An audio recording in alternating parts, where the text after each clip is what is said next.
इदाहमेतं पुरुषं महान्तम् आदित्यवर्णं तमसः परस्तात् तमेव विदित्वा अतिमृत्युमेति नान्यः पन्था विद्यते यनाय नान्यः पन्था विद्यते यनाय भोगास्तुङ्गतरङ्गभङ्गचपला प्राणाक्षणध्वंसिनः स्तोकान्येव दिनानि यौवनसुखम् स्फूर्तिक्रिया स्वस्थिरा तत्संसारमसारमेव निखिलम् बुद्ध्वा बुधा बोधकाः लोकानुग्रहपेशलेन मनसा यत्नः समाधीयताम् लोकानुग्रहपेशलेन मनसा यत्नः समाधीयताम्। ॐ शान्तिः शान्तिः शान्तिः। सर्वेभ्यो नमः।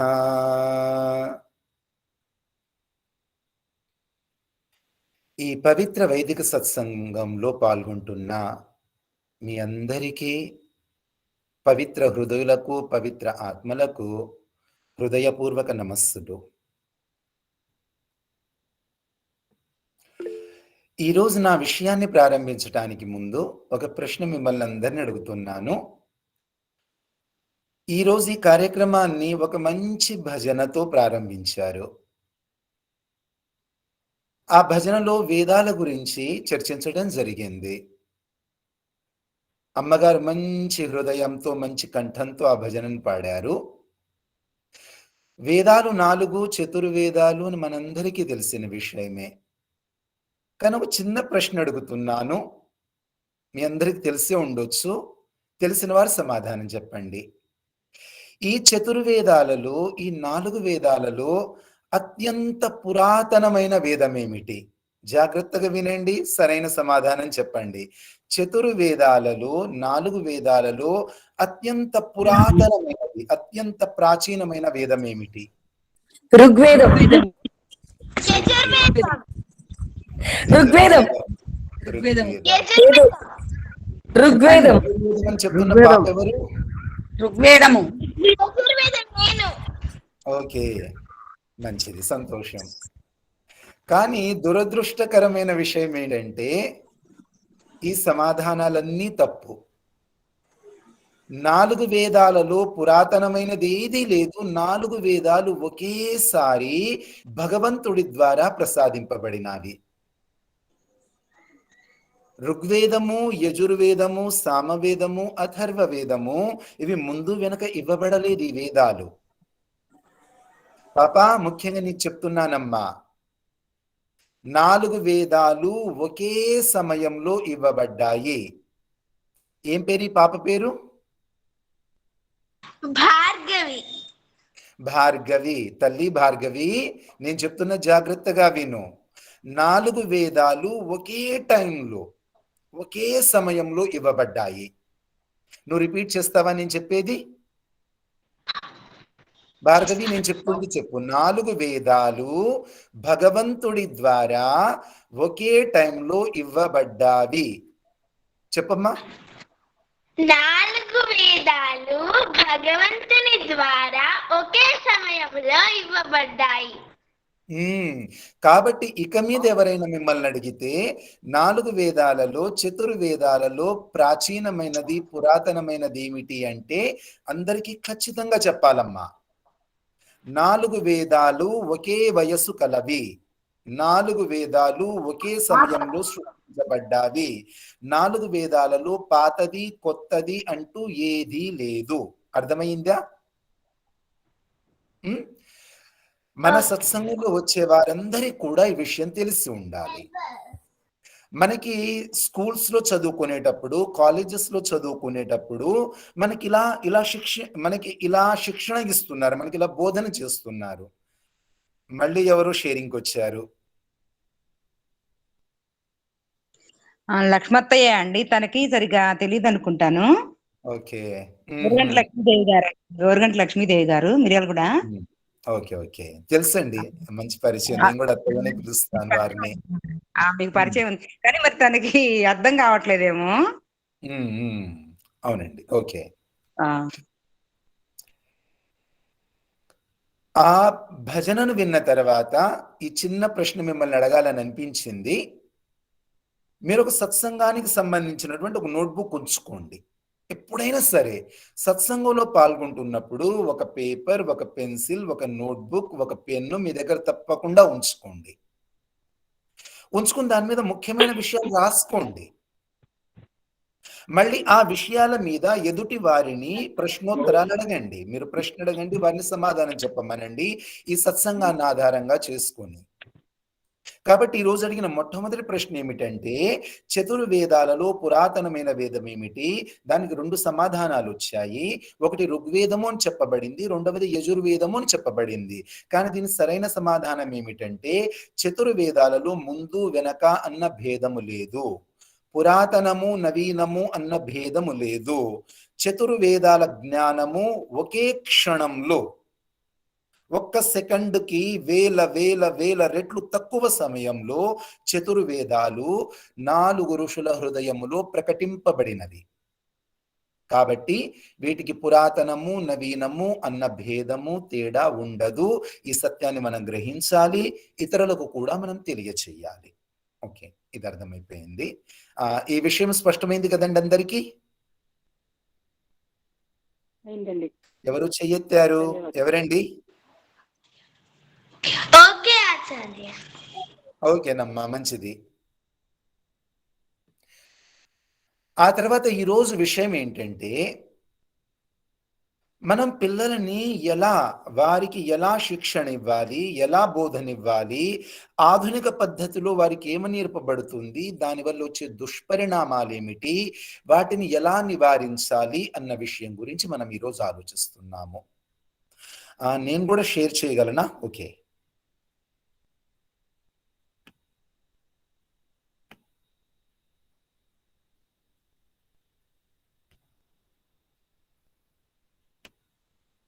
నా స్క్రీన్ మీరు చూడగలుగుతున్నారా? ఒక మంత్రం రాస్తుంది, కానీ దీన్ని ఇంకా నేను తెలుగులో రాయలేకపోయాను. హిందీలోనే మీ కళ్ళ ముందు చూపిస్తున్నాను. ఇది ఋగ్వేద మంత్రము.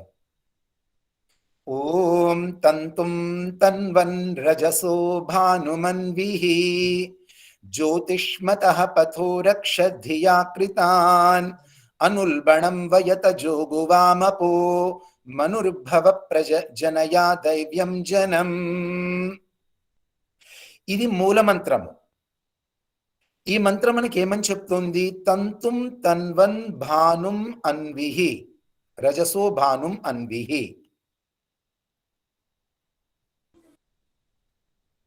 దీని తాత్పర్యం ఏమిటి? తంతుం తన్వన్, మనుష్యులందరికీ పరమాత్మ ఇచ్చిన ఆదేశము, పరమాత్మ చెప్పిన ఆజ్ఞ ఏమిటి అంటే తంతుం తన్వన్. తన్వన్ అంటే విస్తరింప చేయాలి మన వంశాన్ని,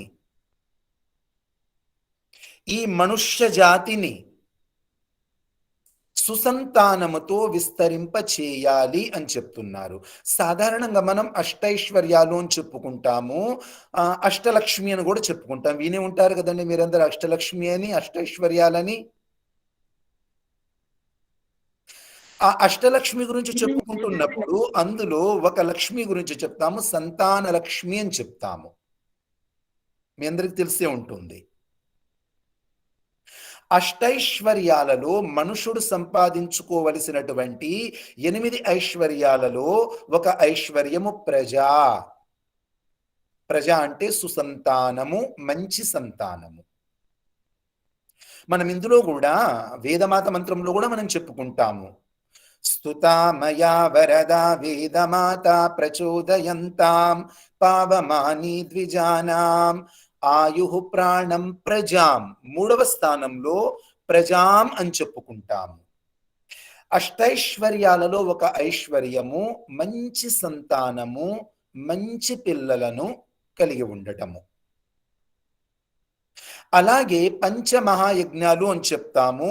అలాగే 3 రకాల రుణాల గురించి మనం చెప్పుకుంటాము. మీకు తెలిసే ఉంటుంది కదా, ప్రతి మనిషి మీద ఉండే అటువంటి 3 రుణాలు ఏమిటో చెప్తారా నాకు?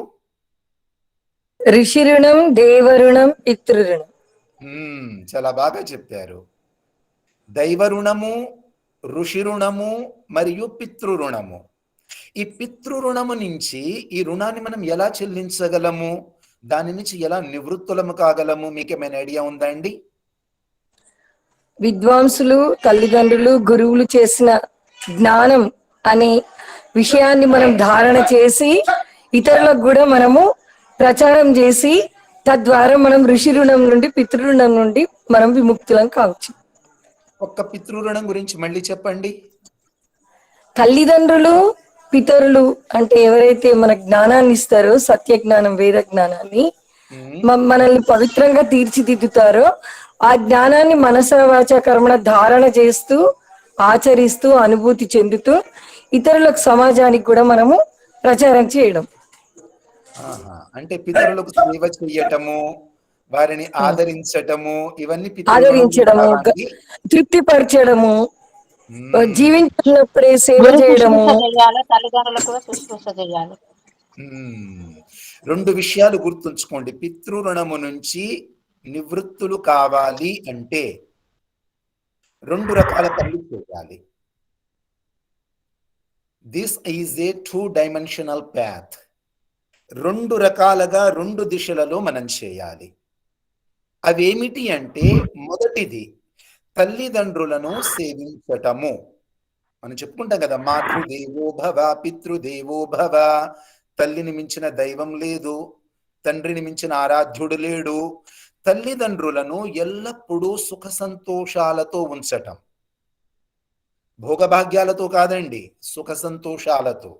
తల్లిదండ్రులను ఎల్లప్పుడూ సుఖ సంతోషాలతో ఉంచటము, వారి కోరికలను తీర్చటము, వారిని సంతృప్తి పరచటము, శ్రద్ధతో వారిని సేవించటము, ఇది ఒక పద్ధతి. ఇంకొక పద్ధతి ఏమిటి? వారు ఏ విధంగానైతే మనలను మంచివారిగా తీర్చిదిద్దారో, తల్లిదండ్రులు ఏ విధంగా అయితే మనల్ని మంచి సంతానంగా, మంచి వ్యక్తులుగా తీర్చిదిద్దారో, అలాగే మనం కూడా మన సంతానాన్ని మంచి వారిగా తీర్చిదిద్దాలి, మన పిల్లలని. అప్పుడే పితృరుణము పూర్తవుతుంది. అప్పుడే పితృరుణము నుంచి మనం విముక్తులం కాగలము.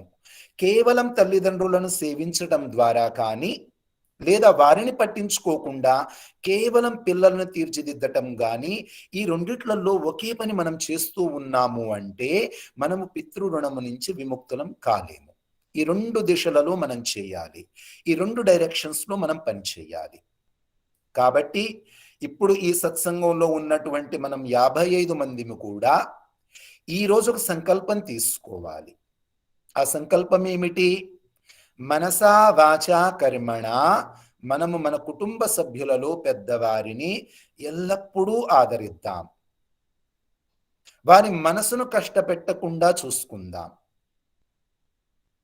ఏ ఆచరణ ద్వారా వారికి సుఖ సంతోషాలు లభిస్తాయో, ఏ ఆచరణ ద్వారా వారి మనస్సుకు, శరీరానికి తృప్తి కలుగుతుందో, ఆ ఆచరణ, ఆ కర్మను, ఆ పనులను మనం చేద్దాం. నంబర్ 1.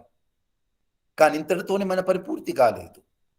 ఇంకొక పని, అంతకంటే పెద్ద పని. తల్లిదండ్రులకు సేవ చేయటం కొంచెం చిన్న పని. అందులో పెద్దగా మనం ఖర్చు పెట్టాల్సింది ఏమీ లేదు. అందులో పెద్దగా మనము కాలాన్ని వినియోగించాల్సినదేమీ లేదు. వారికి కొంచెం చేస్తేనే ఎంతో తృప్తి పొందుతారు. వారి కాళ్ళ దగ్గర కొంచెం సేపు కూర్చోండి, ఎంతో ఆనందం. ప్రేమతో 2 మాటలు మాట్లాడండి, పరవశించిపోతారు. బయటికి వెళ్ళినప్పుడల్లా వారి కోసం ఏదైనా మంచి వస్తువు తీసుకుని రండి, వారి ఆనందానికి హద్దులే ఉండవు. తల్లిదండ్రులను తృప్తిపరచడం చాలా తేలిక, సంతానాన్ని తృప్తిపరచడం చాలా కష్టం. ఆలోచించండి, జాగ్రత్తగా ఆలోచించండి. తల్లిదండ్రులను తృప్తిపరచడం చాలా చాలా తేలిక, పిల్లల్ని తృప్తిపరచడం చాలా కష్టం. కానీ మనం ఏం చేస్తున్నాం? పిల్లలకు సేవలు చేస్తున్నాం, వారిని తృప్తిపరచడానికి ప్రయత్నిస్తున్నాం, వారి మీద వేలు లక్షలు ఖర్చు పెట్టడానికి ప్రయత్నిస్తున్నాం. కానీ తల్లిదండ్రులకు 100 ఖర్చు పెట్టాలన్నా కానీ వెనకాడుతాం కదా. కాబట్టి సరళమైనది, తేలికైనది, ఎంతో సులువుగా పూర్తయ్యేది తల్లిదండ్రులకు ఆనందాన్ని కలగచేయటం. పెద్దలకు అది ముందు చేయాలి. కానీ అంతకంటే కష్టమైన పని ఏమిటి అంటే తంతుం తన్వన్, సుసంతానాన్ని నిర్మించటం. మన సంతానాన్ని, మన కుటుంబ సభ్యులను, మన ముందు తరాలను మంచిగా తీర్చిదిద్దటం అనేది చాలా కష్టమైన పని. ఆ పని చేయాలి. ఆ పని చేయటానికి 3 స్తంభాలు ఉన్నాయండి. మాత, పిత, ఆచార్యుడు, తల్లి, తండ్రి, గురువు. ఈ 3 స్తంభాల ద్వారానే ఒక శిశువు మంచి వ్యక్తిగా, మంచి మనిషిగా, మంచి నరుడుగా, మంచి నారిగా మారగలరు. ఆ పని చేయాల్సిన కర్తవ్యం మనందరి మీద ఉంది.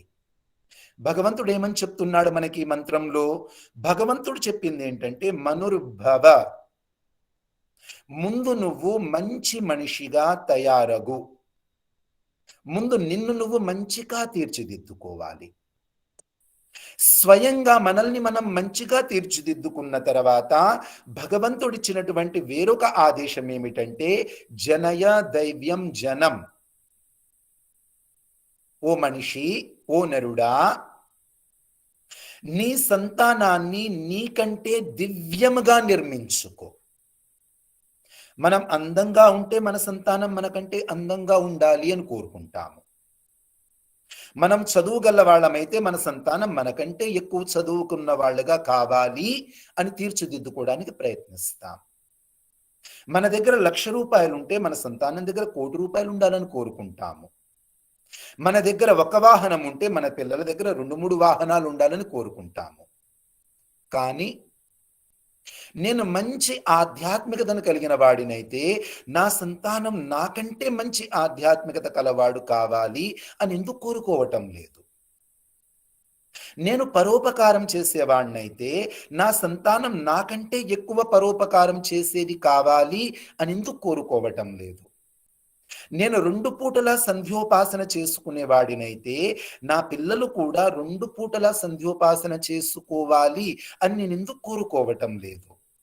నేను ప్రతిరోజు అగ్నిహోత్రం చేసుకునేవాడినైతే నా సంతానము, నా పిల్లలు కూడా ప్రతిరోజు అగ్నిహోత్రం చేసుకునే వాళ్ళు కావాలి అని నేను ఎందుకు తాపత్రయపడటం లేదు, నేను ఎందుకు ప్రయత్నించటం లేదు.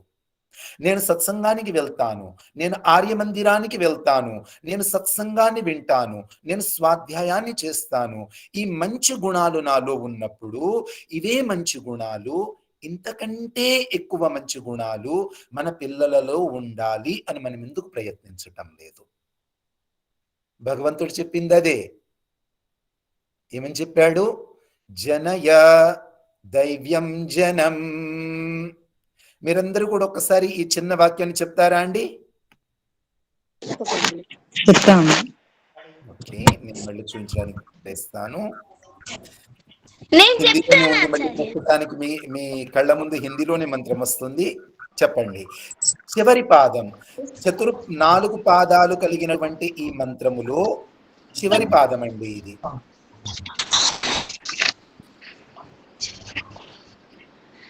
ఇది అందరూ కలిసి చెప్పండి.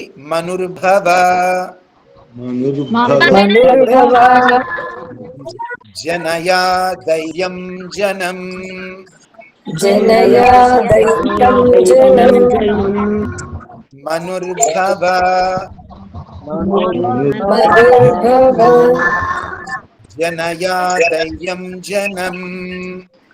జనయా దైత్యం జనం. దీని తాత్పర్యం ఏమిటి అంటే, ముందు మనము మానవీయ గుణాలను కలిగి ఉండాలి. మనలో ఒక్కటి కూడా రాక్షసీయ గుణం ఉండకూడదు, అసురత్వం ఉండకూడదు, మానవత్వం ఉండాలి.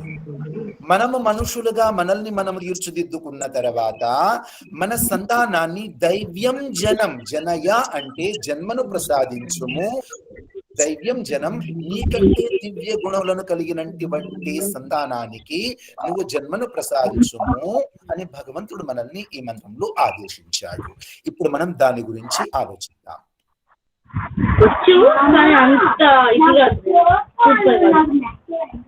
ఇప్పుడు మళ్ళీ కొంచెం మ్యూట్ చేసుకుంటే మంచిదండి అందరూ. Thank you. దీనికోసం మహర్షి దయానందుల సరస్వతి వారు కొన్ని పుస్తకాలు రచించారు. సంస్కార విధి,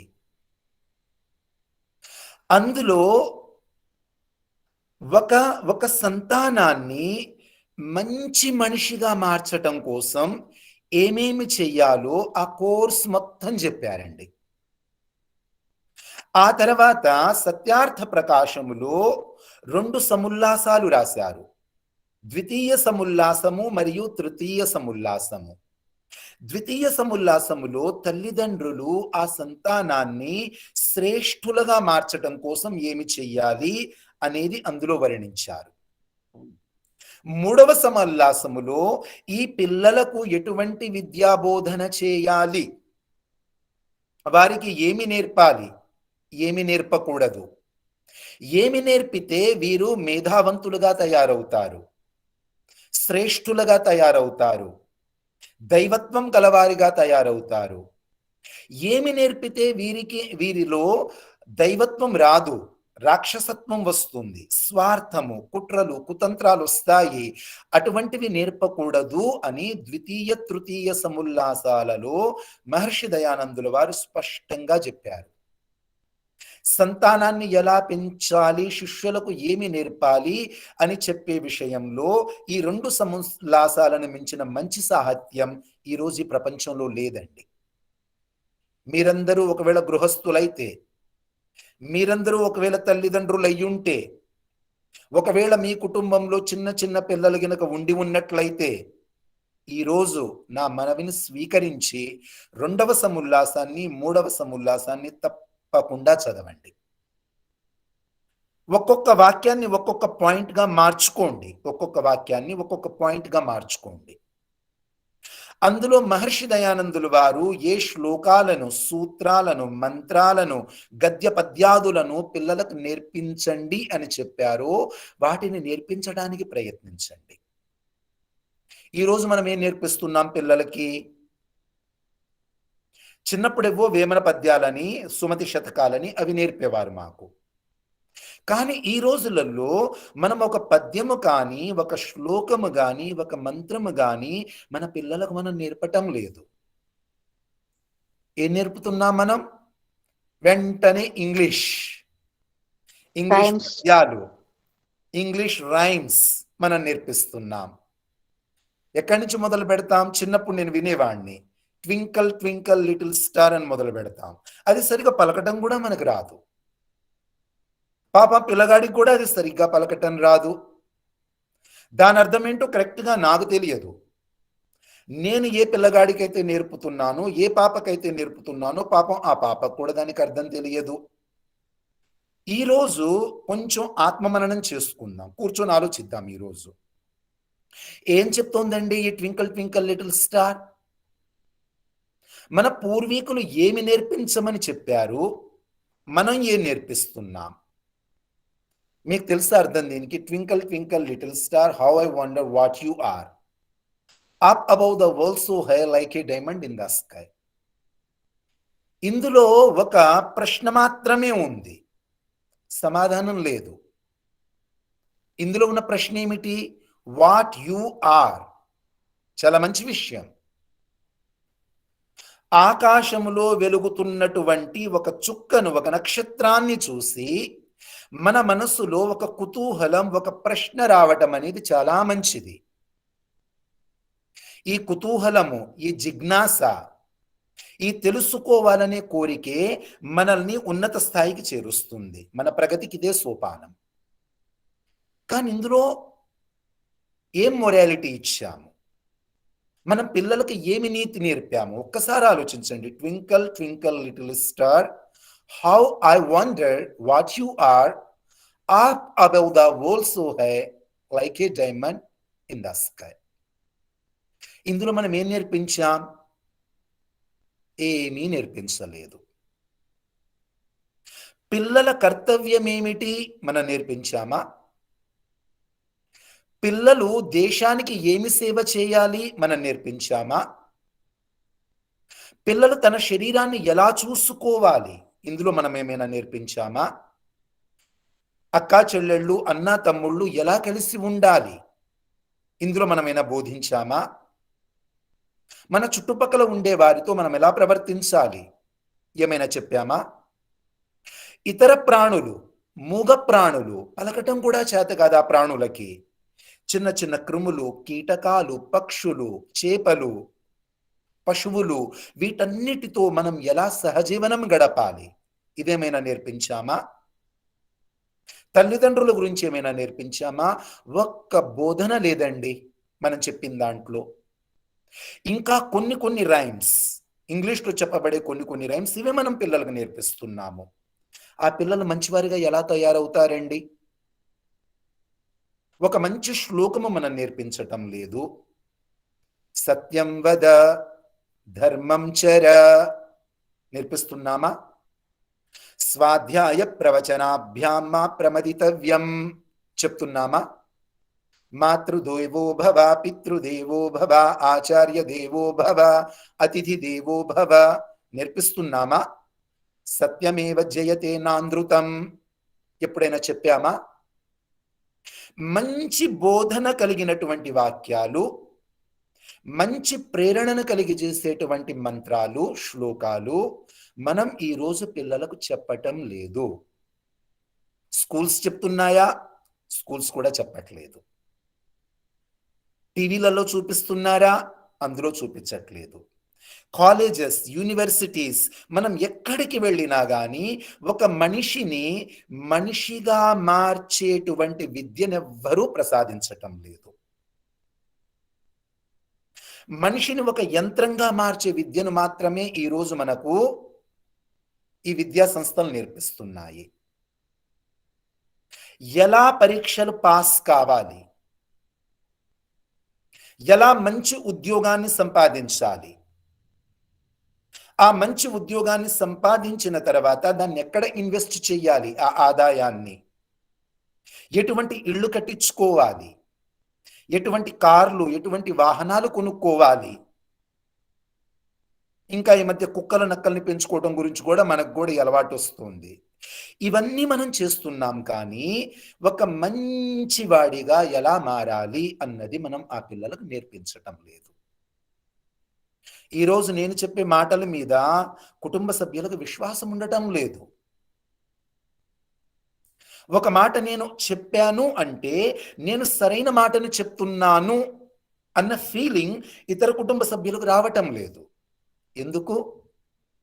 ఈరోజు మన విద్యా బోధనలో ఉన్నటువంటి దుష్పరిణామాలు ఇవే. వీటి నుంచి మనల్ని మనం రక్షించుకోవాలి, మన పిల్లల్ని మనం రక్షించుకోవాలి. ఒక చిన్న ఉదాహరణ చెప్తున్నాను. ఒక తండ్రి బయటి నుంచి ఇంట్లోకి వచ్చాడు. మీరు నేర్పిస్తారు కదా పిల్లలకి జానీ జానీ ఎస్ పాపా. ఎంతమందికి వచ్చండి ఇది? ఎవరైనా చెప్తారా? జానీ జానీ ఎస్ పాపా ఎవరైనా చదివి చెప్పండి, నాకు వినిపించండి. Johnny, Johnny, yes, Papa. Eating sugar, no, Papa. Telling lies, no, Papa. Opening your mouth. చూసారా, పిల్లలకి చాలా బాగా వచ్చింది. ఇది ఒక పవిత్ర శ్లోకమైపోయింది మనకి ఇప్పుడు, ఇది ఒక పవిత్ర మంత్రమైపోయింది. భూర్భువస్వః గాయత్రి మంత్రం వచ్చినా రాకపోయినా పర్వాలేదు, త్రయంబకం యజామహే వచ్చినా రాకపోయినా పర్వాలేదు, అగ్నినయ సుపథ రాయ వచ్చినా రాకపోయినా పర్వాలేదు, కానీ జానీ జానీ ఎస్ పప్ప తప్పకుండా రావాలి. నాకొచ్చు గురూజీ. మంచిది పాప, చాలా సంతోషం అమ్మా, నువ్వు సత్సంగంలో వచ్చేదానివమ్మా, అందుకని నీకొచ్చు. కానీ మీ ఫ్రెండ్స్ అడుగు, మీ స్కూల్కి వెళ్ళి ఇంగ్లీష్ మీడియంలో చదివే గాయత్రి మంత్రం నాకు వచ్చు. చాలా మంచిది, చాలా మంచిది. నేను మీ గురించి మాట్లాడటం లేదమ్మా. ఇంటికి మీరు స్కూల్కి వెళ్ళిన తర్వాత మీ ఇంగ్లీష్ మీడియంలో చదివేటువంటి మీ ఫ్రెండ్స్ అడగండి ఒకసారి, వారికి విశ్వానిదేవ మంత్రం వచ్చా రాదా అని అడగండి. వారికి రాదు. వారికి అగ్నిమీళే పురోహితం మంత్రం వచ్చు రాదు అడగండి, వారికి రాదు. కానీ అందరికీ జానీ జానీ ఎస్ పాపా వస్తుంది. ఈ రోజు మహర్షి దయానందులు వారు చెప్పినటువంటి ఒక వాక్యం గురించి నేను చెప్తున్నాను. తల్లిదండ్రులు బయటి నుంచి ఇంట్లోకి వచ్చినప్పుడు సంతానంతో ఎలా వ్యవహరించాలి ఎప్పుడైనా విన్నారా? ఎప్పుడైనా చదివారా? ముఖ్యంగా పెద్దవారిని అడుగుతున్నాను. మీరు ఒక పని మీద, ఒక పని నిమిత్తం మీద బయటికి వెళ్ళారు. ఒక 7-8 గంటల తర్వాత కానీ, ఒక రోజు తర్వాత కానీ, 2 రోజుల తర్వాత కానీ ఇంటికి తిరిగి వచ్చారు. అప్పుడు పిల్లలతో ఎలా వ్యవహరించాలి, ఏం చేయాలి? చిన్న చిన్న పిల్లలు ఉన్నారనుకుందాం ఇంట్లో, అప్పుడు ఏం చేయాలి? ఎవరైనా చెప్తారా? ఈ విషయం గురించి మహర్షి దయానందుల వారు ఎక్కడైనా రాశారా?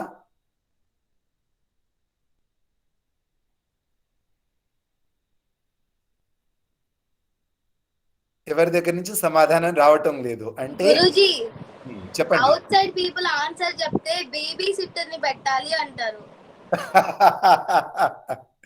బేబీ సిట్టర్ పెట్టాలా? Okay, good. ఈ పాశ్చాత్య సంస్కృతి, నేను ఇప్పుడు అమెరికాలో ఉన్నాను. ఈ అమెరికాలో ఉన్న ధోరణి మాత్రం ఇప్పుడు మన దగ్గరకు వచ్చేస్తుంది. వీరి మంచి విషయాలు మనం నేర్చుకోవటం లేదు, వీరి దగ్గర ఉన్న చెడ్డ విషయాలను మాత్రం చాలా త్వరగా, చాలా సులువుగా మనం నేర్చుకుంటున్నాము. ఇక్కడ వీరి దగ్గర చాలా చాలా మంచి విషయాలు ఉన్నాయి. వీరు మాట ఇచ్చారంటే మాట తప్పరు. పంక్చువాలిటీ వీరిలో చాలా ఉంది. మోసం చేసే గుణం చాలా తక్కువ. లంచగొండితనం ఇక్కడ ఏమీ లేదు. దేశానికి మంచిగా భక్తి చూపిస్తారు, కరెక్ట్గా ట్యాక్సెస్ కడతారు. వీరిలో చాలా మంచి విషయాలు ఉన్నాయి, వాటిని మనం నేర్చుకోం. వీరిలో ఏదైనా ఒక చిన్న చెడు ఉందంటే వెంటనే నేర్చేసుకుంటాం. చూడండి, మీరు ఫ్యాన్స్ కింద కూర్చొని ఉంటారు, నేను షాలో కప్పుకొని కూర్చున్నాను, చల్లగా ఉంది వాతావరణం ఇక్కడ. ఈ చల్లదనం నుంచి రక్షించుకోవడానికి వారికి టై కావాలి, వారికి సాక్సులు కావాలి చలి పుట్టకుండా ఉండడం కోసం.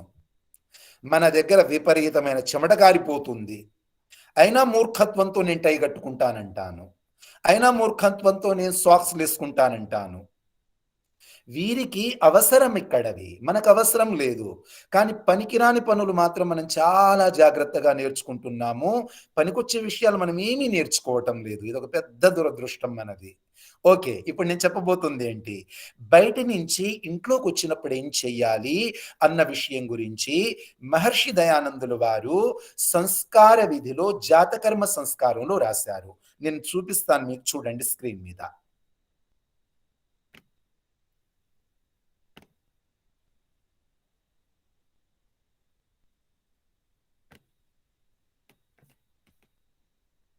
ఇది జాతకర్మ సంస్కారంలో ఉన్న వాక్యాన్ని నేను మీ ముందు చెప్తున్నాను. इन मंत्रों को पढ़ के पुत्र के सिर का आघ्राण करें अर्थात सूंघें. దీని అర్థం ఏమిటంటే, ఈ మంత్రాలను ఉచ్చరించి అంగాత్ అంగా సంస్రవసి అన్న ఈ మంత్రాలను చదివి తల్లిదండ్రులు ఏం చెయ్యాలి అంటే, ఆ శిశువు, ఆ పాప, ఆ పిల్లగాడు, ఆ బాబు యొక్క శిరస్సును ఆఘ్రాణించాలి. అంటే ఇక్కడ దానిని గాలి పీల్చుకోవాలి అని చెప్తున్నారు. ఇక్కడ మన ముఖాన్ని పెట్టుకొని బాబు యొక్క, పాప యొక్క ఈ శిరస్సు మీద మన ముఖాన్ని ఉంచుకొని గట్టిగా గాలి పీల్చుకోవాలి అని చెప్తున్నారు. ఎప్పుడు? జాతకర్మ సంస్కారాన్ని చేస్తున్నప్పుడు. ఆ పని ఆ ఒక్కరోజు మాత్రమే చెయ్యాలా అని అంటే మహర్షి ఏం చెప్తున్నారు? అలా కాదు. ఏమని చెప్పారు ఇక్కడ? ఇసీ ప్రకార్ జబ్ జబ్ పరదేశ్ సే ఆవే, అంటే ఇదే విధంగా బయట నుంచి లోపలికి వచ్చిన ప్రతిసారి మనం ఏదో పని మీద బయటకు వెళ్తున్నాము, ఆఫీస్కి వెళ్తున్నాము, బిజినెస్ కోసం వెళ్తున్నాము, క్యాంప్కి వెళ్తున్నాము, తల్లిదండ్రుల దగ్గరికి వెళ్తున్నాము, తిరిగి వస్తున్నాము ఇంట్లోకి. ఎప్పుడెప్పుడైతే మనం ఇంట్లోకి తిరిగి వస్తామో అప్పుడప్పుడు ఏం చెయ్యాలి? ఇస్ క్రియాకో కరే, అంటే ఇదే విధంగా సంతానము శిరస్సు మీద మన ముఖాన్ని ఉంచి గట్టిగా ఆఘ్రాణించాలి, అంటే గట్టిగా శ్వాస తీసుకోవాలి, గాలి పీల్చుకోవాలి. ఇలా చేస్తే ఏమవుతోంది? ఇదేదో విచిత్రమైన ప్రక్రియలా కనిపిస్తుంది నాకు, ఎంతో ఎబ్బెట్టుగా ఉండే పనిలాగా కనిపిస్తుంది నాకు ఇది. దీన్ని చేయటం వల్ల ఏం జరుగుతుంది? దానికి మహర్షి ఏం చెప్తున్నారంటే, ఇలా చేయటం వల్ల సంతానము మరియు తల్లిదండ్రుల మధ్య ప్రేమ బాగా పెరుగుతుంది అని చెప్పారు. ప్రేమ బాగా పెరుగుతుంది, ఆ ఆప్యాయత, అనుబంధము, వారిద్దరి మధ్య రిలేషన్షిప్ దీని ద్వారా బాగా పెరుగుతుంది అని మహర్షి దయానంది చెప్తున్నారు. ఇది నిజమా కాదా? మీకేమనిపిస్తోంది? మీలో ఎవరైనా చెప్పండి, ఏమనిపిస్తుంది? ఇది నిజమనిపిస్తుందా కాదనిపిస్తుందా మీకు? చాలా నిజమే. ఏం చెప్పారండి? చాలా నిజం. గురూజీ మా వారు ఇలానే చేస్తారు మా పాపకు. మ్మ్హ. నమస్తే. మా వారు అంటే పాపకు ఇలానే చేస్తారు, అంటే తల దగ్గర ఇలా మీరు చెప్పినట్టు అలా చేస్తారు. చాలా మంచిది. అంటే సత్య, ఇది సంస్కార విధిలో చదివి చేస్తున్నారా, తెలియకుండానే ఈ ప్రక్రియ చేస్తున్నారా? తెలిసి చేస్తున్నారు గురూజీ. చాలా మంచిది, చాలా మంచిది. ఇలా చేస్తే ఆప్యాయత, అనుబంధము, ఆత్మీయత, అనురాగం పెరుగుతాయి అని స్వామీజీ చెప్తున్నారు. దీనికి ఒక ఉదాహరణ నేను మీకు చూపిస్తున్నాను. ఇప్పుడు మోడర్న్ సైన్స్ డెవలప్మెంట్ అయిన తర్వాత మనుషుల మధ్యలో, తల్లిదండ్రులు శిశువుల మధ్యలో ప్రేమ పెరగాలి అంటే ఏం చెయ్యాలి? దీని మీద రీసెర్చ్లు జనాలు చేస్తున్నారు. చేసి వారు కొన్ని టాపిక్స్ చెప్తున్నారు, కొన్ని పాయింట్స్ చెప్తున్నారు. ఒకప్పుడు ఈ పాశ్చాత్య దేశాలలో, ఈ మోడర్న్ యూరోపియన్ కంట్రీస్లో పిల్లలను ఎత్తుకునేవారు కాదు. హృదయానికి హత్తుకోవటం చాలా తక్కువగా ఉండేది. ముందేమని చేసేవారు? వాళ్ళు ఒక చిన్న బండి తయారు చేసుకున్నారు, ప్రామ్ అంటారు దాన్ని. ఆ ప్రామ్లో పిల్లల్ని పెట్టేవాళ్ళు, అలా తోసుకుంటూ తీసుకెళ్లేవాళ్ళు. ఇప్పుడు చిన్నగా మనకి అలవాటు వస్తుంది భారతదేశంలో. పిల్లల్ని ఎత్తుకోవటం నామోషి అవుతోంది. హృదయం దగ్గర వాళ్ళ హృదయాన్ని ఉంచుకోవటము, గుండె దగ్గర వాళ్ళ గుండెను ఉంచుకోవటము చిన్నగా నామోషి అవుతోంది మనకి. ఒకప్పుడు ఇక్కడ అలాగే ఉండేది. ఆ తర్వాత వాళ్ళు ఏం చేశారు? కొన్ని బ్యాగ్స్ తయారు చేశారు. బ్యాగ్స్, పిల్లల్ని మూట కట్టుకొని వెనక వీపు మీద వేసుకునేవాళ్ళు. కానీ ఇప్పుడు మోడర్న్ స్టడీస్ జరిగిన తర్వాత కొత్తగా వాళ్ళు చెప్తుంది ఏంటంటే, this is the best bag to carry your children. ఏంటా బ్యాగ్? నేను మీకు చూపిస్తున్నాను, చూడండి.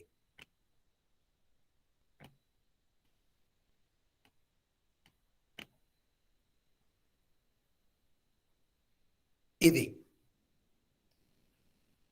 ఇప్పుడు మానవీయ సంబంధాల గురించి, కుటుంబ ఆప్యాయతల గురించి పరిశోధన చేస్తున్నటువంటి వైజ్ఞానికులు చెప్తుంది ఏమిటి అంటే, ఒకవేళ మీకు మీ పిల్లలకు మధ్య అనుబంధం పెరగాలి అంటే, ప్రేమ, ఆప్యాయత, అనురాగం పెరగాలి అని మీరు అనుకుంటుంటే ఇటువంటి బ్యాగ్స్ను వాడండి అని చెప్తున్నారు వాళ్ళు. ఇలా చేయటం వల్ల ఏం జరుగుతోంది? శిశువు యొక్క హృదయము, తల్లిదండ్రుల యొక్క హృదయము ఒకదానికొకటి కరుసుకొని ఉంటాయి, ఆలింగనం చేసుకొని ఉంటాయి. ఇప్పుడు మహర్షి వారు చెప్పిన వాక్యాన్ని గుర్తు చేసుకోండి. నేను మళ్ళీ చూపిస్తున్నాను మీకు ఆ వాక్యాన్ని. హిందీలో తెలిసిన వారికి బాగానే అర్థమవుతూ ఉంటుంది. ఏమని చెప్తున్నారు? సిర్కా ఆఘ్రాణ కరే, అంటే శిరస్సు మీద ముఖాన్ని ఉంచుకొని గట్టిగా శ్వాస తీసుకోవాలి అని చెప్తున్నారు. శిరస్సు మీద మన ముఖాన్ని ఉంచినప్పుడు ఈ పొజిషన్ వస్తుంది, ఈ పొజిషన్ వస్తుంది. ఆ బాబు యొక్క చెంప లేదా ముఖము మన హృదయానికి హత్తుకుంటుంది. మన గడ్డము లేదా మన ముఖము శిరస్సు మీదకి వస్తుంది. అలా చేసినప్పుడు ఒక అనిర్వచనీయమైనటువంటి తృప్తి ఆ సంతానానికి కలుగుతోంది. నేనెంతో సురక్షితంగా ఉన్నాను, నన్నెంతో కోరుకునే వారి హృదయం దగ్గర నేను ఉన్నాను అనే భావన, ఆ భద్రతా భావం సంతానానికి కలుగుతోంది.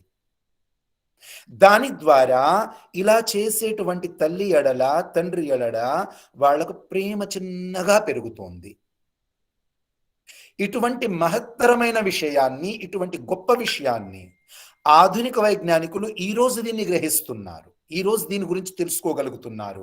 కానీ మహర్షి దయానందుల వారు 1878వ సంవత్సరంలోనే, ఈ రోజు కాదు, 1878వ సంవత్సరంలోనే, ఎన్ని సంవత్సరాలు అయి ఉంటాయి మీరు గుర్తు చేసుకోండి, అప్పుడే ఈ విషయం గురించి చెప్తున్నారు. పిల్లలను ఇలా హృదయానికి హత్తుకోవాలి, ఒకరి మధ్య ఒకరికి విశ్వాసాన్ని పెంచాలి. నేను నీకు తోడుగా ఉన్నాను, నువ్వు నాకు తోడుగా ఉంటావు అన్న ఈ భావనను వాళ్ళ హృదయంలో కలగజేయాలి. కానీ మనం ఏం చేస్తున్నాం? ఇప్పుడు చెప్పించాను కదా పిల్లలతో, జానీ జానీ ఎస్ పప్పా అని. సేమ్ ఏం జరుగుతోంది? బయట నుంచి తండ్రి లోపలికి వచ్చాడు, తండ్రి బయటికి వెళ్ళాడు, బయటికి వెళ్ళి లోపలికి వచ్చాడు. ఇంట్లోకి వచ్చినప్పుడు ఏం చెయ్యాలి? ఇప్పుడే నేను చెప్పాను. మహర్షి దయానందులు వారు చెప్పారు, అయ్యా నువ్వు బయటి నుంచి లోపలికి వచ్చినప్పుడల్లా ఈ పద్ధతిని, ఈ ప్రక్రియని, ఈ ప్రాసెస్ని పూర్తి చేసుకో, మీ ఇద్దరి మధ్య బాగా అనుబంధం ఉంటుంది అనేమో మన శాస్త్రాలు చెప్తున్నాయి. కానీ మనమేం నేర్పిస్తున్నాం ఇప్పుడు? జస్ట్ ఫర్ సమ్ ఎంటర్టైన్మెంట్, కొంచెం ఎంటర్టైన్మెంట్ కోసం పనికిరాని వాక్యాలు మనం రాసుకుంటున్నాము, నేర్పిస్తున్నాము. ఒక్కసారి దీని అర్థం తెలుసుకోండి. బయటి నుంచి తండ్రి లోపలికి వచ్చాడు, కొడుకును పిలిచాడు. ఏమని పిలిచాడు? Johnny Johnny. మనం కూడా పిలుస్తాం కదా, ఒరే అబ్బాయి అని మనం పిలిచినట్లు బయటి నుంచి లోపలికి వచ్చినటువంటి తండ్రి తన కొడుకును పిలుస్తున్నాడు, జానీ జానీ, ఓ జానీ ఎక్కడున్నావు నువ్వని. పాపం చిన్నబాబు మంచిగా వినమ్రతతో, బుద్ధిగా సమాధానం చెప్పాడు. ఎస్ పాప, ఏంటి నాన్న అని బాగానే చెప్పాడు. దీని అర్థం అసలు మీరు గ్రహించారా ఎప్పుడైనా? ఎటువంటి పనికి రాని వ్యర్థమైనటువంటి వాక్యాలను మనం పిల్లలకు నేర్పుతున్నామో దానివల్ల ఎటువంటి దుష్పరిణామాలు వచ్చే అవకాశాలు ఉన్నాయో మనం ఏమాత్రం ఆలోచించటం లేదు, గుడ్డిగా ముందుకెళ్ళిపోతున్నాం. జానీ జానీ తండ్రి పిలిచాడు, ఎస్ పాప, కొడుకు సమాధానం చెప్పాడు. చెప్పండి నాన్నగారు అని. ఏం ప్రశ్న అడిగాడండి? పనికి మాలిన ప్రశ్న. ఈటింగ్ షుగర్, నువ్వు పంచదార తింటున్నావా? ఇది అసలు అడగాల్సిన ప్రశ్న అండి ఏమైనా? బయటి నుంచి లోపలికి వచ్చినటువంటి తండ్రి తన కొడుకును యోగక్షేమాలు కనుక్కోకుండా నువ్వు బాగున్నావా, అంతా బాగున్నావా నాన్న అని ఎంతో ప్రేమగా మాట్లాడకుండా ఈటింగ్ షుగర్, నువ్వు పంచదార తింటున్నావా అని అరుస్తున్నాడండి. పాపం పరిగెత్తుకుంటూ వచ్చినటువంటి ఆ బాలుడు కొంచెం బెదిరిపోతూ నో పాపా అని చెప్తున్నాడు. Johnny Johnny yes papa, eating sugar, no papa. పిల్లగాడు నో పాపా, లేదు నాన్న నేను తినటం లేదు అని చెప్తున్నాడు. అసలు ఆ తండ్రి మనసులో కొడుకు మాట మీద ఇంత కూడా విశ్వాసం లేదు. ఏమని అడుగుతున్నాడు గద్దాయిస్తూ? టెలింగ్ లైస్, నువ్వు అబద్ధాలు ఆడుతున్నావా అని గట్టిగా అరిసి అడిగాడు. పాప పిల్లగాడు మళ్ళీ బెదిరిపోయి చెప్తాడు, నో పాప, లేదు నాన్న నేను అబద్ధం చెప్పటం లేదు అని అంటాడు. అయినా ఒక తండ్రి హృదయంలో తన కొడుకు మాటల ఎడల ఏమాత్రం విశ్వాసం లేదు, నమ్మకం లేదు. ఓపెన్ యువర్ మౌత్, నువ్వు నీ నోరు తెరిచి చూపించు అని అంటున్నాడు. అంటే ఒక చిన్న పిల్లగాడు చెప్పే మాటల మీద కూడా తండ్రికి ఏమాత్రం విశ్వాసం లేదు. ఒకటి గుర్తించాలండి మనం, పెద్దవాళ్ళు చెప్పినన్ని అబద్ధాలు, అసత్యాలు పిల్లలు చెప్పరు. అబద్ధం చెప్పడం అనేది పుట్టుకతో వచ్చే విద్య కాదు. ఎన్నో రకాలుగా కష్టపడి, తపన పడి మనం నేర్పే విద్య. అబద్ధం చెప్పటం ప్రపంచంలో ఏ ప్రాణికి సాధ్యపడదు. చెప్పలేవు అవి. వాటికి తెలియవు అబద్ధం చెప్పటం. మనసులో ఒకటి ఉంచి తోకని ఇంకో రకంగా ఊపటం కుక్క వల్ల అయ్యే పని కాదు. మనసులో ఒక భావాన్ని ఉంచుకొని వేరే రకంగా మురగటం, అరవటం ఆవుకి గేదెకి సంభవం అయ్యే పని కాదు. ఇది మనిషి మాత్రమే చేస్తాడు. మనసులో ఒకటి ఉంచుకుంటాడు, బయట ఇంకొకటి చెప్తాడు. అది జన్మతో వచ్చే విద్య కాదు. అది జన్మతో వచ్చే గుణం కాదు. మనం పెద్దవాళ్ళం ఎంతో కష్టపడి ఎంతో కృషి చేసి నానా రకాలుగా పరిశ్రమించి మనం పిల్లలకు అబద్ధం చెప్పడం అనేది నేర్పిస్తాము. పిల్లలు సాధారణంగా అబద్ధాలు చెప్పరు. కానీ ఈ రైమ్ మనం ఏదైతే పిల్లలకు నేర్పుతున్నామో ఆ రైమ్లో మనం పిల్లలకి ఏమని నేర్పిస్తున్నామో, నాయనా నేను నిన్ను ఏమాత్రం నమ్మటం లేదు, నువ్వు నిజం చెప్పినా అది నాకు అబద్ధంలాగానే అనిపిస్తోంది, రేపు పెద్దయిన తర్వాత నువ్వు కూడా నేనేమైనా చెప్తే నమ్మొద్దు అన్న భావాన్ని వాళ్ళ హృదయంలోకి మనం ఇంజెక్ట్ చేస్తున్నాము. దీని నుంచి మనల్ని మనం రక్షించుకోవాలి. ఈ విద్యాబోధన ఈరోజు మనం పిల్లలకు చెప్తున్నటువంటి పద్ధతి సరైన పద్ధతి కాదు. ఈ రైమ్లో ఈ పద్యంలో ఏ నీతి లేదు, ఏ సారాంశము లేదు. What is the morality of this poem? ఎవరైనా చెప్పగలరా అండి? ఈ పోయం నేర్పించి Johnny Johnny yes papa, Jack and Jill went up the hill, baba black sheep, twinkle twinkle little star, ఈ పోయమ్స్ మనం పిల్లలకు నేర్పించి వాళ్ళకి మనము ఏం మెసేజ్ ఇస్తున్నాము? మీరేమైనా చెప్పగలరా అండి? అదే ఒక సంస్కృత శ్లోకాన్ని తీసుకోండి. ఏమన్నారండి? రాంగ్ మెసేజ్ ఇస్తున్నామండి. అంతే, రాంగ్ మెసేజెస్ ఇస్తున్నాము. కరెక్ట్ మెసేజ్ ఇవ్వటం లేదు పిల్లలకి. అదే ఒక సంస్కృతంలో ఒక్క చిన్న శ్లోకం తీసుకోండి. అభివాదనశీలస్య నిత్యం వృద్ధోపసేవినః చత్వారి తస్య వర్ధంతే ఆయుర్విద్యాయ శోబలం. ఓ పిల్లలారా, ఆయుష్ పెంచుకోవాలనుకుంటున్నారా? మంచి విద్యావంతులుగా మిమ్మల్ని మీరు తీర్చిదిద్దుకోవాలనుకుంటున్నారా? మీ కీర్తి మీ యశస్సు పెరగాలని మీరు కోరుకుంటున్నారా? మీ శారీరక ఆత్మిక మనోబలాలు పెంచుకోవాలనుకుంటున్నారా? 2 పనులు చేయండి అయ్యా. అందరికీ మంచి వినమ్రతతో నమస్కరించండి, వినయ విధేయులతో ఉండండి. పెద్దవారిని ఎప్పుడూ సేవిస్తూ వారి మాటలు వింటూ ఆలకించుతూ ఉండండి. ఎంత మంచి మెసేజ్ ఇచ్చామండి, ఎంత మంచి మెసేజ్. ఆలస్యం హి మనుష్యాణం శరీరస్థో మహాన్ రిపుః. వేరొక శ్లోకం. ఓ పిల్లలారా, సోమరితనం అనేది మనలో ఉన్నటువంటి అతి పెద్ద శత్రువు. బాహ్య శత్రువు అంత భయంకరమైన వాడు కాదు, కానీ మనలో నివసించేటువంటి సోమరితనము అనే అటువంటి శత్రువు మన జీవితానికి బద్ధ శత్రువు. దాని నుంచి నిన్ను నువ్వు రక్షించుకో. సోమరితనం మంచిది కాదు, పరిశ్రమించటం పురుషార్థము చేయటము మంచిది. ఎంత మంచి సందేశాన్ని ఇచ్చామండి శ్లోకంలో. ఏ శ్లోకమైనా తీసుకోండి, తెలుగులో ఏ పద్యమైనా తీసుకోండి. గంగిగోవు పాలు గరిటెడైనను చాలు, కడెవెడైననేమి ఖరము పాలు. ఎంత మంచి సందేశం.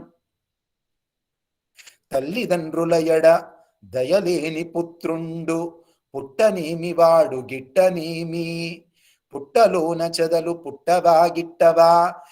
ఈ విధంగా మనం తెలుగులో సంస్కృతంలో నేర్పిస్తున్నటువంటి పద్యాలు శ్లోకాలలో ఒక మంచి నీతి ఉంటుంది, ఒక మెసేజ్ ఉంటుంది. ప్రేమానుబంధాలను పెంపొందింపజేసేటువంటి ఒక మంచి బంధనం అందులో ఉంటుంది. కానీ ఈ ఇంగ్లీష్ ద్వారా మనం ఏమైతే నేర్పిస్తున్నామో అందులో మంచి గురించి నేర్పించటం లేదు. జస్ట్ ఎంటర్టైన్మెంట్ దానికి తప్ప వేరే విషయమే ఇందులో లేదు. కాబట్టి మన పిల్లలు మనవాళ్లుగా ఉండటం లేదు. తల్లి తండ్రి లేకపోతే ఏడ్చేటువంటి పిల్లలు ఒక్క 5 నిమిషాలు కనబడకపోతే ఎంతో దుఃఖంతో ఏడ్చే అటువంటి పిల్లలు ఈరోజు తల్లితో 5 నిమిషాలు కూర్చోటానికి ఇష్టపడటం లేదు. తండ్రితో 2 నిమిషాలు కూర్చొని కాలాన్ని గడపడానికి ఇష్టపడటం లేదు. ఎందుకని? మన విద్యాబోధన. ఈ విద్యాబోధనను మార్చుకుంటే తిరిగి మన కుటుంబాలు సుఖ సంతోషాలతో వర్ధిల్లుతాయి. మన వచ్చే తరాలు కూడా ఎంతో సుఖ సంతోషాలతో మానవీయ గుణాలతో నిండి ఉంటారు. కాబట్టి మహర్షి దయానందులు వారు చెప్పినటువంటి మంచి మంచి విషయాలను మనం పఠించి స్వాధ్యాయం చేసి వాటిని పాయింట్స్గా రాసుకొని వాటిని జీవితంలో అనుసరిస్తూ మన జీవితాన్ని, మన కుటుంబ జీవితాన్ని స్వర్గంలా మార్చుకోవాలి అని కోరుకుంటూ ఇంతటితో నేను విరమిస్తున్నాను. ఈ అవకాశాన్ని నాకు కలుగజేసినందుకు, శ్రద్ధతో నేను చెప్పేటువంటి విషయాలన్నింటినీ ఆలకించినందుకు మీ అందరికీ హృదయపూర్వకంగా కృతజ్ఞతలు తెలియచేసుకుంటాను. ఓం శాంతి శాంతి శాంతి. ఓం నమస్తే. నమస్తే అందరికి. ఆచార్యజీ చెప్తారా? సంతోష్ గారు ఏమన్నా అండి? ఒక్క నిమిషం పాప, ఒక్క నిమిషం. చాలా ధన్యవాదాలండి. భార్గవి ధన్యవాదాలు గురుజీ. అందరూ ఒక్క నిమిషం ఉండండి. నేను ఈ పాపతో చెప్పాలి. ఏమన్నావమ్మా? జై శ్రీకృష్ణ. జై శ్రీకృష్ణ. ఓకే, అంటే ఏంటి? అంటే మా అమ్మ నాకు చిన్నప్పటి నుంచి అట్లనే నేర్పించింది, నాకు అది అలవాటు అయిపోయింది. అమ్మని అడగాలి కదా, అమ్మ దీనికి అర్థం ఏమిటని అడగాలి కదా. భగవంతుని తెలుసుకోవడం. భగవంతుణ్ణి తెలుసుకోవటం. దీనికి బదులు వేదాలలో చెప్పినటువంటి గ్రీటింగ్స్ ఏమిటి అంటే నమస్తే. నమస్తే అంటే ఏంటో తెలుసా? నేను నిన్ను ఆదరిస్తున్నాను, నేను నిన్ను గౌరవిస్తున్నాను అని అర్థం కదా. శ్రీకృష్ణుడు పుట్టక ముందు ఎలా చెప్పుకునేవారు మరి? శ్రీకృష్ణుడు ఎప్పుడు పుట్టాడు? 5000 సంవత్సరాల క్రితం పుట్టాడు. శ్రీకృష్ణుడు పుట్టక ముందు శ్రీకృష్ణుడి నాయనమ్మ, తాతయ్య వాళ్ళు ఎలా చెప్పుకొని ఉంటారు? అప్పుడు శ్రీకృష్ణుడు పేరు లేదు కదా ప్రపంచంలో. వాళ్ళు ఎలా చెప్పారు? నమస్తే అని చెప్పారు. శ్రీరాముడు వాళ్ళ నాన్నకి ఎలా దండం పెట్టాడు? నమస్తే. దశరథుడు కౌసల్యకు, సుమిత్రకు ఎలా దండం పెట్టాడు? నమస్తే అని పెట్టాడనమాట. మన 4 వేదాలలో ఏమని చెప్పారు? నమస్తే చెప్పాలి అని చెప్పారనమాట. శ్రీకృష్ణుడు, శ్రీరాముడు వీళ్ళందరూ మధ్యలో జన్మించారు, కొన్ని సంవత్సరాలకు చనిపోయారు. కాబట్టి వారిని కాదు తలుచుకోవలసింది, మనం తలుచుకోవలసింది పరమాత్మను. అయితే అన్నయ్య, మరి ఇప్పుడు కొందరు అంటున్నారు కదా జై శ్రీరామ్ అని. అది కూడా కరెక్ట్ కాదమ్మా, అది కూడా కరెక్ట్ కాదు. శ్రీరాముడు పుట్టక ముందు ఏం చెప్పుకున్నారమ్మా మరి? శ్రీరాముడి వారి నాన్నగారు, తాతగారు, ముత్తాతలు, నాయనమ్మ నమస్తే అందరూ చెప్పుకున్నది ఏమిటి? నమస్తే. నమస్తే, ప్రణామ్ మాతాజీ, ప్రణామ్ పితాశ్రీ అని చెప్పు. నమస్తే జీ. భార్గవి, ఇక మీద నువ్వెప్పుడు మీ ఇంట్లో చెప్పినా, నాకు చెప్పినా అందరికి ఏమని చెప్పు? నమస్తే అని భగవంతుడు చెప్పాడు. భగవంతుడు మీరు నమస్తే అన్న శబ్దాన్ని వాడుకోండి అని చెప్పాడు అనమాట.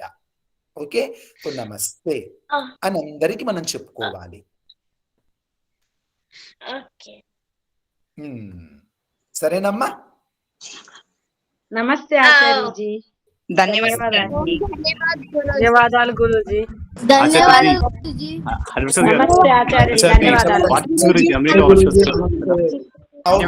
ధన్యవాదాలు. నమస్తే ఆచార్యజీ. నమస్తే కూడా అమ్మాది. ఒక్క నిమిషం, ఒక చిన్న సూచన, ఒక ఇన్ఫర్మేషన్, ఒక మెసేజ్ మీకు ఇస్తున్నాను నేను. అక్టోబర్ 1, 2, 3 అక్టోబర్ 1వ తారీఖు